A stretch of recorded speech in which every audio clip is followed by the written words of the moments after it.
Today I want to talk about the way we speak about wine to others, and this comes down to the vocabulary that we use. Vocabulary meaning the way we describe whether we like or do not like something in a wine, and to help us better do that, to better communicate that to others, there are certain types of characteristics and traits of a wine that we'll explore. So there are 6 categories, 6 being sweetness, fruit quality, acidity, tannin, alcohol, and body of the wine.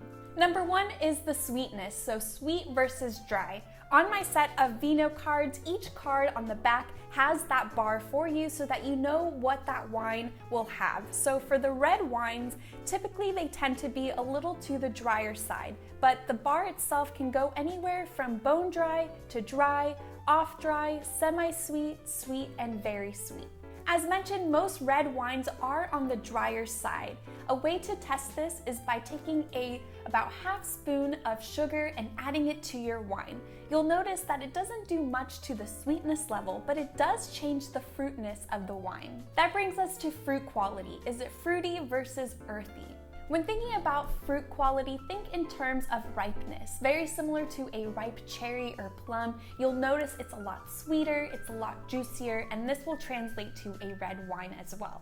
If it's less ripe, you'll notice a lot less sweetness, it's a little more earthy, and you'll notice this right away with a wine. So a good way to test it is to have a sweet wine versus a more earthy labeled wine, and you'll be able to tell the main difference. The brightness quality of a wine is affected by acidity, bringing us to our 3rd category, acidity.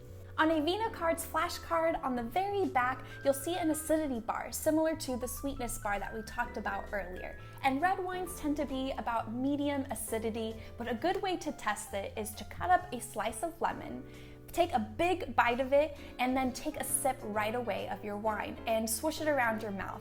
You'll notice that it's a little tart, you'll notice a little bit of a kick to the wine, and that's often referred to the acidity. Acidity plays a big role in the ageability of a wine. This brings me to the 4th category, tannin. The tannin is referred to the bitterness of the wine, a lingering taste afterwards that you'll catch if it's a drier wine or less sweet. Tannin is a polyphenol, meaning that it's an antioxidant. It's probably the one good trait or quality in a wine that's actually good for you. The way to taste tannin is to wet a black tea bag and just lay it on your tongue and soak it in.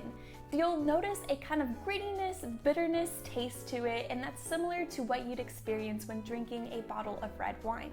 Another important characteristic of a wine is alcohol. On average, red wines contain 13 to 15% alcohol, and the alcohol level is what we sense on the palate.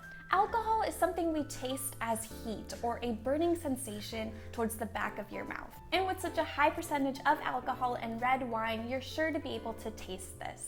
Alcohol does bring a lot to the body of a wine, which brings us to our 6th category, full-bodied wine versus light-bodied. The body of the wine is essentially the culmination of everything going on in the wine. So it's a mesh, a blend of every different trait and principle in a glass of wine. Light-bodied wines tend to have high acidity, but usually lower alcohol and lower tannin levels.